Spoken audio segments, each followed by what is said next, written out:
Dok, kapag binakunahan ba ng Rota, need pa 2 weeks interval para sa Penta, OPV at PCV vaccine? Ako personally, hindi lang 2 weeks ang hinihintay ko. I wait for 4 weeks.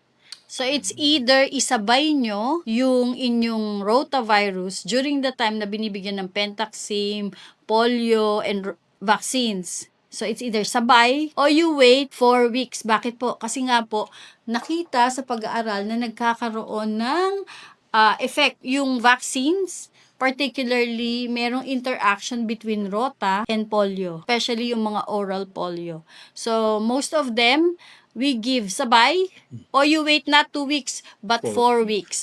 Antibodies is maging robust. Ibig sabihin mas maganda. Okay. Robust. So mas Robust. maganda yung Maganda. reaction ng katawan natin. Okay, sige. So that's the reason. You wait not 2 weeks, ma'am, 4 weeks. O kaya isabay na lang. Paano pag in-insist? Meron bang medical person na mag-i-insist na, 2 weeks pwede na yan? Merong mga time na ibibigay, one, kung yung rotavirus kasi meron lang, di ba, remember, itong rotavirus, meron lang tong golden period in which you can give the rotavirus. Beyond that, you can have other complications. Kaya siguro, kahit na konti lang ang possible antibody reaction or magkakaroon ng problema with the polio or hindi, that is better rather than not giving the rota. So, wala namang negative effect yun? Yun lang nga, Oo, ang yun lang. nangyayari, yung antibody reaction, mas robust kung magkahiwalay sila ng longer periods of time rather than ididikit mo. Okay, so it's more of mas may positive effect lang. Mas may positive effect.